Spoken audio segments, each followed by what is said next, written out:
Hi friends, welcome back to mom's kitchen Rithi. இன்றைக்கி என்னோடய day routine தான் பார்க்க போகிறீங்க. இன்றைக்கி நான் என்னென்ன வேலை செஞ்சுருந்தேன்னு சொல்லிட்டு உங்களோட இன்றைக்கி ஷேர் பண்ணிக்கிறேன். மசாலா எல்லாமே காலியாகிடுச்சு. ஸோ இன்றைக்கி மசாலா அரைக்கலாம்னு சொல்லிட்டு பிளான் பண்ணியிருக்கிறேன். ஸோ காலையிலே லஞ்செல்லாம் ரெடி பண்ணி முடிச்சுட்டு சின்ன சின்ன வேலைகள்லாம் முடிச்சுட்டு அதுக்கப்புறமா மசாலா எல்லாமே அரைக்கணும்னு இருக்கேன். இப்போ கார்த்திகை மாதமும் வந்துடுச்சு. இனிமேல் மழை, குளிர், பனி எல்லாமே சேர்ந்து இருக்கும். ஸோ இந்த டைமில் நம்ம மசாலா அரைச்சி வைக்கிறப்ப எப்படி கெட்டு போகாமல் அந்த பூர்ணம் வண்டு எல்லாம் பிடிக்காமல் எப்படி செய்யலாம்னு சொல்லிட்டு இன்றைக்கி உங்களோட ஷேர் பண்ணிக்கிறேன். இப்போ வாங்க வீடியோக்குள்ளே போகலாம். இன்றைக்கி மார்னிங் லஞ்சுக்கு புளி சாதமும் வாழைக்காவும் ரெடி பண்ணிகிட்ருக்கேன். இன்றைக்கி எங்கள் 3 பேருக்கு மட்டும்தான் லஞ்சு. ஹஸ்பண்ட் லஞ்ச் வேணான்னு சொல்லிட்டாங்க. ஸோ பிரேக்ஃபாஸ்ட் மட்டும் ரெடி பண்ணால் போதும் அவங்களுக்கு. நான் எப்பயுமே புளியை சுடுதண்ணில் ஊற வச்சுட்டு தான் புளி கரைப்பேன். அப்போ தான் நல்ல புளி கரைசல் நல்லா நமக்கு கிடைக்கும். வாழைக்காவையும் சுடுதண்ணியில் ஒரு 5 நிமிஷம் வேக வச்சுட்டு அதுக்கப்புறம் மசாலா போட்டு வறுத்து எடுத்துக்கலாம். முதல்ல சாப்பாடு வேக வச்சுட்டு அதுக்கப்புறம் வாழைக்காவையும் வேக வச்சுட்டேன்.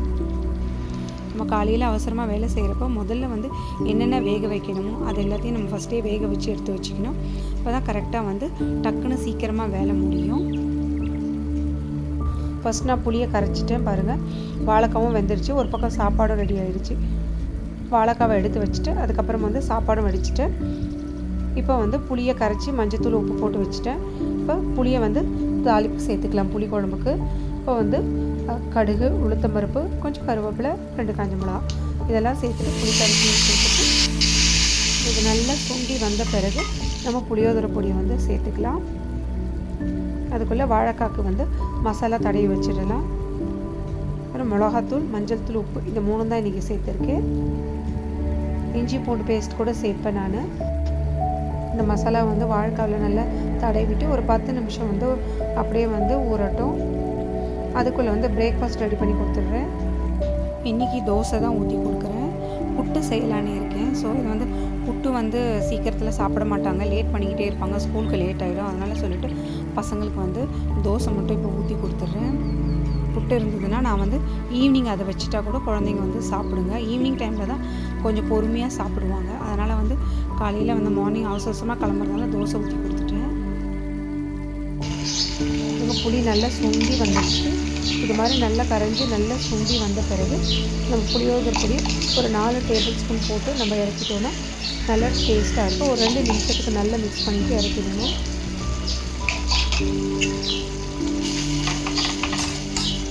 இது மாதிரி புளியோதரை பொடிலாம் நம்ம அரைச்சி வச்சுக்கிட்டோன்னா இது மாதிரி ஒரு 15 நிமிஷத்துலேயே இது மாதிரி நம்ம ரெடி பண்ணிடலாம்.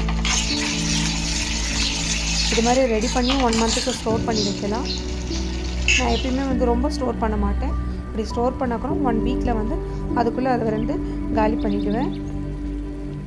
வாழைக்காய் ஒரு பக்கம் வறுத்தாச்சு. நம்ம எப்பயுமே கலந்த சாதம் ரெடி பண்ணுறப்ப சாப்பாடு நல்லா ஆறி இருக்கணும். அப்போ தான் நம்ம மிக்ஸ் பண்ணுறப்ப சாப்பாடு உடையாமல் நல்லா உதிரியாக கிடைக்கும். மத்தியானம் சாப்பிட்றதுக்கும் நல்லா டேஸ்ட்டாகவும் இருக்கும்.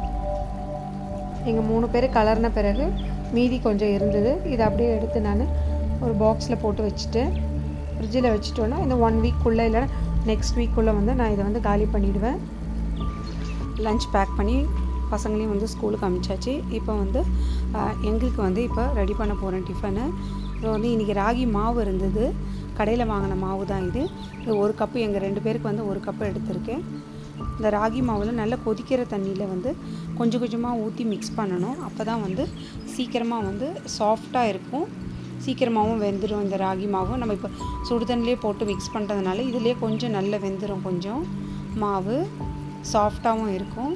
1 ஸ்பூன் நெய் சேர்த்து கொஞ்சம் கொஞ்சமாக தண்ணி மிக்ஸ் பண்ணி இது மாதிரி நம்ம ஸ்பூனில் ஃபஸ்ட்டு கிளறிட்டு, ஏன்னா சுடும் அதனால் அதுக்கப்புறமா கை வச்சு இது மாதிரி உதிரியாக கிளறிக்கலாம். நம்ம பிடிக்கிறப்ப கொழுக்கட்டை பிடிச்சோன்னா அந்த பிடி வரணும். அது வரைக்கும் நம்ம மிக்ஸ் பண்ணிவிட்டு அதுக்கப்புறமா இட்லி பானையில் வச்சு நம்ம ஒரு 10 நிமிஷத்துக்கு வேக வச்சு எடுத்துகிட்டு அதுக்கப்புறம் தேங்காயும் சர்க்கரையும் போட்டு சாப்பிட்டோன்னா ரொம்ப டேஸ்ட்டாக இருக்கும் இது. இப்போ பிரேக்ஃபாஸ்ட் சாப்பிட்டுட்டு அதுக்கப்புறம் தான் அடுத்த வேலை நான் செய்ய போகிறேன். இப்போ மசாலா எல்லாமே காலியாகிடுச்சு. ஸோ எடுத்து வைக்க வேண்டிய வேலை எதுவுமே இல்லை. காலியானதுனால இந்த பாட்டில்ஸ் எல்லாமே தேய்ச்சி வச்சுட்டேன். நான் மார்னிங்கே தேய்ச்சி எல்லாத்தையும் காய வச்சிட்றேன். அதுக்கப்புறம் மசாலா நம்ம அரைச்சி உடனே நம்ம எடுத்து வச்சுக்கலாம். அதுக்காக காய வச்சுட்டு தொடச்சி எடுத்து வைக்கணும். அதுக்குள்ளே வந்து நான் ஈவினிங் ஸ்நாக்ஸ்க்காக வந்து இந்த பச்சை பயிரை வந்து ஊற வைக்கிறேன். இது ஒரு 12 o'clock ஆகிடுச்சு. ஸோ பசங்க வர்றதுக்குள்ளே சீக்கிரம் ஊறணும். அதுக்காக மார்னிங்கே ஊற வைக்கணும்னு நினச்சேன், மறந்துட்டேன். அதனால் வந்து சுடு தண்ணி போட்டு ஊற வைக்கிறேன். நம்ம கொதிக்கிற தண்ணி நல்லா சூடு பண்ணிவிட்டு தண்ணியை நல்லா ஒரு கொதி வர வரைக்கும் நல்லா சூடு பண்ணி நம்ம ஊற்றினோன்னா இது வந்து சீக்கிரமாக ஒரு 6 hours நல்லா ஊறிடும். வெறும் பச்சை தண்ணி ஊற வச்சுன்னா ரொம்ப லேட் ஆகும். ஸோ ஈவினிங் ஸ்நாக்ஸ்க்காக இந்த பச்சை பயிரை வந்து ஊற வச்சுருக்கேன். பாட்டில் எல்லாமே தண்ணி வடிஞ்சிருச்சு. இதை முதல்ல துடைச்சி வச்சுட்டு அதுக்கப்புறமா வந்து ஃபேன் காற்றுல காய வச்சிட்டோன்னா நம்ம மசாலா வந்து ரெடி பண்ணுறதுக்குள்ளே இதுவும் நல்லா காஞ்சிடும். அப்படியே உடனே நம்ம ஸ்டோர் பண்ணி எல்லாத்தையும் எடுத்து வச்சிடலாம். அதுக்காக இப்போ மசாலாக்கு ஃபஸ்ட்டு வந்து நான் ஏலக்காய் பொடி தான் அரைக்க போகிறேன். நம்ம வந்து எல்லாமே மசாலா எல்லாத்தையுமே அரைக்க போகிறோம். அதனால் வந்து ஒரே மிக்ஸி ஜாரில் தான் போட போகிறது. அதனால் எது ஃபஸ்ட்டு செகண்டு அப்படின்னு நம்ம கரெக்டாக வச்சுக்கணும். வாசனை எது வரும் வராதுன்னு சொல்லிட்டு அதனால் நான் ஃபஸ்ட்டு வந்து ஏலக்காய் பொடியை வந்து அரைக்க போகிறேன். ஃபஸ்ட்டு நல்லா வறுத்துட்டு நல்லா சூடு நல்லா ஒரு ப்ரௌனாக வர வரைக்கும் வறுத்து எடுத்து வச்சுக்கலாம். அதுக்கப்புறம் சோம்பு வறுத்து எடுத்துக்கிறேன். அதுக்குள்ளே இது ஆறிடும் ஏலக்காவும். ஸோ அதனால் சோம்பும் ஒரு கப்பு, எல்லாமே ஒரு 50 கிராம் தான் நான் இன்றைக்கி செய்ய போகிறேன். லைட்டாக சூடு பண்ணிவிட்டு அதோட கலர் சேஞ்ச் ஆகாமல் நம்ம எல்லாத்தையும் வறுத்து எடுத்துக்கலாம். நம்ம இதெல்லாம் வறுக்கிறப்ப சிம்மில் வச்சுட்டு கருகாமல் அதோட வாசனை வர வரைக்கும் நம்ம வறுத்தா போதும். ஏலக்காய் ஆறிடுச்சு. இதை வந்து அரைச்சி எடுத்துக்கலாம்.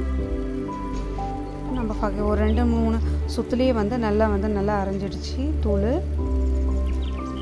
இது மாதிரி நல்ல கலர் சேஞ்ச் ஆகாமல் நம்ம வறுக்கிறப்ப நல்லா வாசனையாக இருக்கும். நான் உடனே வந்து பாட்டிலில் வந்து ஸ்டோர் பண்ணிட்டேன். நான் ஃபஸ்ட்டு தடவை நம்ம மிக்சியில் அரைக்கிறப்ப ரொம்ப சூடாகாது மிக்ஸி.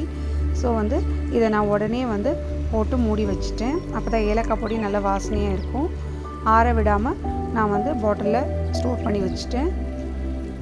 இப்போ அடுத்தது வந்து நம்ம சோம்பு அரைச்சி எடுத்துக்கலாம். ஃபஸ்ட்டு ஏலக்காய், அதுக்கப்புறம் சோம்பு, அதுக்கப்புறமா சீரகம், அப்புறம் வந்து மிளகு பொடி, அப்புறம் ரசப்பொடி, இது மாதிரி வந்து 1 by 1 அரைச்சிக்கிறேன். அப்போ தான் அதோட வாசனை இதோட சேராமல் இருக்கும். சோம்பும் அரைச்சாச்சு. இதுக்கப்புறமா வந்து இதை ஸ்டோர் பண்ணிவிட்டு அதுக்கப்புறமா வந்து சீரகம் வந்து வறுத்துக்கலாம். இது வந்து நான் ஒன்றா தான் வறுத்து எடுத்து பொடி பண்ணி ஸ்டோர் பண்ணிகிட்ருக்கிறேன். அதில் ஒரு ஸ்பூன் போட்டு நம்ம மூடி வச்சிடலாம். இது மாதிரி நம்ம வறுத்துட்டு நம்ம அரைக்கிறப்ப இது சீக்கிரமாக வண்டும் பிடிக்காது, அந்த பூர்ணம் எதுவுமே வராது, நல்லா வாசனையாக இருக்கும். அடுத்தது வந்து மிளகு வந்து வறுத்து எடுத்துக்கிறேன். மிளகு பொடிக்கு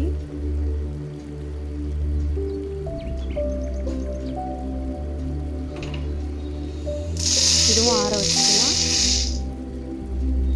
நெக்ஸ்ட் வந்து ரசப்பொடிக்கு சீரகம், மிளகு இதெல்லாமே வந்து வறுத்து ஆற வச்சுட்டேன். அதோட வந்து 1 கப்பு வந்து சீரகம், அப்புறம் வந்து அதுலேயே 1/4 கப்பு வந்து மிளகு எடுத்திருக்கேன். ரசப்பொடிக்கு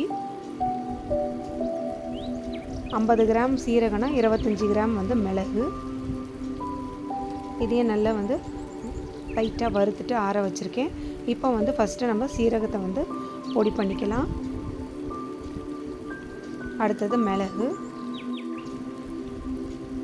தூளியும் சீரகத்தூளியும் வந்து பாட்டிலில் வந்து எடுத்து வச்சிடலாம். நம்ம வறுத்து வைக்கிறதுனால சீரக பொடி பாருங்கள் எவ்வளோ நல்லா கலராக இருக்குதுன்ட்டு. நம்ம வறுத்து அரைக்கிறதுக்கும் வறுக்காமல் அரைக்கிறதுக்கும் வந்து கலர் வந்து கரெக்டாக சேஞ்ச் தெரியும் நமக்கு.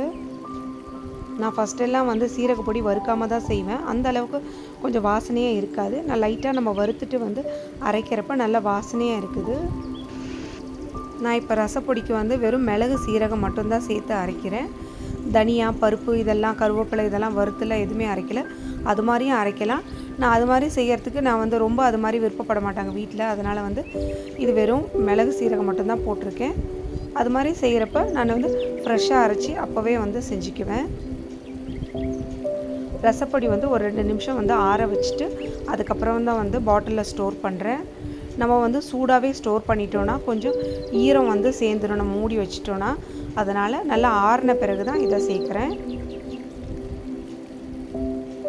ஏன்னா மிளகு சீரகம் அதுக்கப்புறம் ரசப்பொடி அரைச்சேன், அதனால் மிக்ஸி கொஞ்சம் சூடாயிடுச்சு. அதுக்கேற்ற மாதிரி நம்ம ஆற வச்சுட்டு ஸ்டோர் பண்ணுறப்ப வந்து ஈரம் எதுவும் இல்லாமல் மசாலா பொடி வந்து நல்லாயிருக்கும். இப்போ கடைசியாக வந்து நம்ம கரம் மசாலா வந்து அரைச்சிக்கலாம். 2 ஸ்பூன் தனியா, 8 ஸ்டார் அனீஸ், 2 பட்டை, அது நீட்டு பெரிய பட்டை, அது ரெண்டாக உடச்சி வச்சுருக்கிறேன். அப்புறம் 20 ஏலக்காய், 2 ஸ்பூன் வந்து சோம்பு, தனியா 2 ஸ்பூன், சோம்பு 2 ஸ்பூன், மிச்சத்தில் 1 ஸ்பூனு, சீரகம் 1 ஸ்பூன், மிளகு 1 ஸ்பூன், அப்புறம் வந்து கிராம்பு 1 ஸ்பூன், 4 பிரிஞ்சி இலை எடுத்திருக்கேன். அப்புறம் கல்பாசி ஒரு 4. இது எல்லாத்தையும் வந்து நம்ம மொத்தமாக வந்து வறுத்து எடுத்துக்கலாம். சிம்மில் வச்சுட்டு இது எல்லாத்தையும் வந்து வாசனை வர வரைக்கும் நல்லா வறுத்துக்கலாம். பிரிஞ்சி இலை, பட்டை இதெல்லாம் வந்து ரொம்ப நீளமாக இருக்குது, அதனால் அதெல்லாம் உடச்சி போட்டுக்கிறேன்.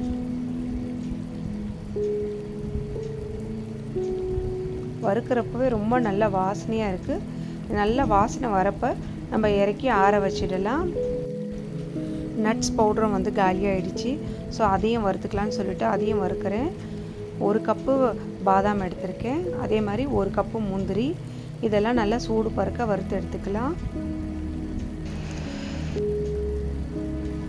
1 கப்பு வால்நட்ஸு, இதையும் சூடு பறக்க வறுத்துக்கலாம்.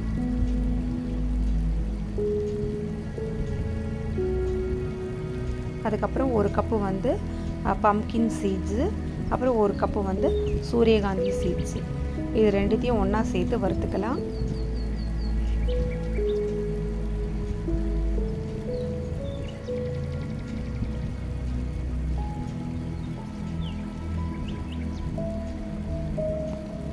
அப்புறம் 1 கப்பு வந்து பிஸ்தா பருப்பு, இதையும் சேர்த்து வறுத்துக்கலாம். இது எல்லாத்தையும் நல்லா சூடு பறக்க வறுத்துட்டு ஆற வச்சுக்கலாம். நான் கரம் மசாலாவும் ஆறிடுச்சு. இது ஆறத்துக்குள்ளே நம்ம கரம் மசாலா வந்து அரைச்சி எடுத்துக்கலாம். அதே மிக்ஸி ஜாரில் தான், நான் மிக்ஸி ஜாரை வந்து கழுவில் எதுவும் செய்யலை. அதையே நல்லா க்ளீன் பண்ணிவிட்டு துணியில் துடைச்சிட்டு அதிலே போட்டு வந்து எல்லாத்தையுமே அரைச்சி எடுத்துக்கிறேன். கரம் மசாலாவும் அரைச்சாச்சு. இதுக்கப்புறம் கடைசியாக வந்து நான் வேறு மிக்ஸி ஜார்லாம் சின்ன ஜாரில் போடும் மசாலா அரைச்சதில் நம்ம இதை பவுடரை அரைக்க முடியாதனால பெரிய மிக்ஸி ஜாரில் வந்து இப்போ வந்து நட்ஸ் பவுடரை அரைச்சிக்கலாம். எல்லாத்தையும் மொத்தமாக அரைக்க முடியாது, அதனால் பாதி பாதி அரைச்சிக்கிறேன்.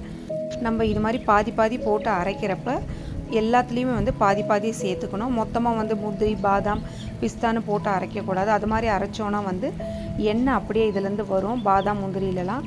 அதனால் வந்து ஒரு பிசுபிசுப்பு இருக்கும், கெட்டியாகிடும், பவுட்ரு மாதிரி கிடைக்காது. அதனால் கரெக்டாக பாதாம், முந்திரி, பம்கின், இது மாதிரி இந்த சூரியகாந்தி சீட்ஸ் இதெல்லாமே கரெக்டாக தனித்தனியாக போட்டு 2 பேட்சாக அரைச்சிக்கணும். அப்போ தான் வந்து நல்ல பவுடராக நமக்கு கிடைக்கும். இல்லைன்னா அப்படியே கெட்டியாக ஆகிடும். இது மாதிரி 2ஆக நான் போட்டு அரைச்சி எடுத்துக்கிட்டேன்.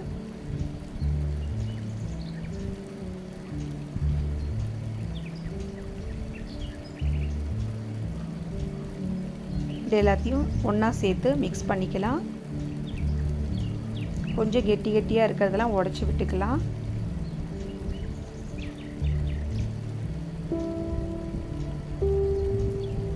நல்லா மிக்ஸ் பண்ணிவிட்டு அதுக்கப்புறமா கொஞ்சம் ஆறின பிறகு, எப்பயுமே நம்ம அரைச்சி வைக்கிறப்ப வந்து சூடாக எதுவுமே இருக்கக்கூடாது.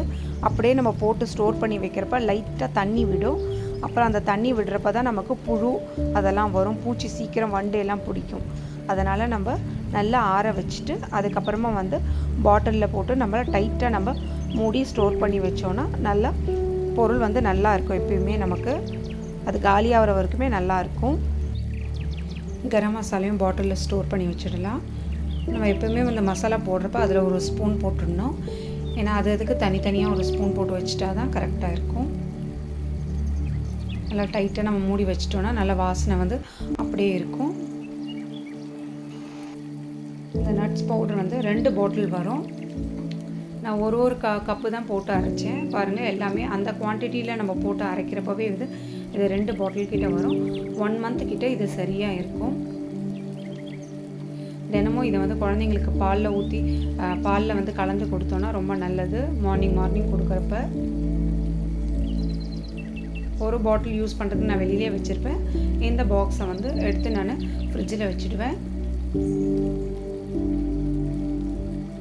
இது எல்லாரும் குடிக்கலாம். ரொம்ப இம்யூனிட்டி பவர் வந்து நல்லா கெயின் பண்ணும், நல்ல ஸ்ட்ரென்த்தாக இருக்கும். காலையில் நம்ம குடிக்கிறப்ப நல்ல எனர்ஜெட்டிக்காக இருக்கும். மசாலா எல்லாத்தையும் அரைச்சி எல்லாமே நம்ம ரெடி பண்ணியாச்சு. இப்போ வந்து ஸ்நாக்ஸ் தான் ரெடி பண்ணணும். இப்போ பாருங்கள் ஒரு 5 o'clock மேலே ஆகிடுச்சு இப்போ டைமு. ஸோ வந்து பாருங்கள் நல்லா ஊறிடுச்சு. 12 o'clock ஊற வச்சுருந்தேன். பாருங்கள் நல்லா ஊறி இருக்குது பச்சை பயிறு. இதை நம்ம ஒரு 2 விசில் வந்து குக்கரில் போட்டு எடுத்துக்கலாம். நம்ம வேக வைக்கிறப்பவே கொஞ்சம் உப்பு, அப்புறம் கொஞ்சம் பெருங்காய பொடி இதை சேர்த்து நம்ம வேக வச்சிட்டோம்னா நல்லா வாசனையாகவும் இருக்கும். உப்பும் அதுலேயே ஊறிடும்.